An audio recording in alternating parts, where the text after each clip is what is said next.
Halo teman-teman, bagi teman-teman yang mengalami batuk ya, ada batuk disertai dengan flu karena berhujan-hujan, maka teman-teman bisa menggunakan produk Dekolsin. Dekolsin ini obat batuk disertai dengan flu karena di situ ada untuk antipiretik, analgesik, dekongestan nasal ya. Oke, dan ditambah antitusif. Jadi ada 4 ya. Sementara apabila teman-teman hanya batuk biasa tanpa disertai dengan flu, teman-teman bisa menggunakan Maxtril.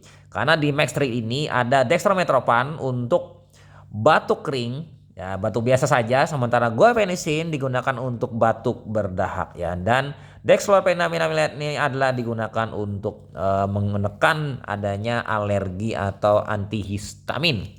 Jadi bisa teman-teman memilih salah satu dari keduanya. Apabila batuk biasa, gunakan Maxtril. Sementara batuk disertai flu, pilih Dekolsin.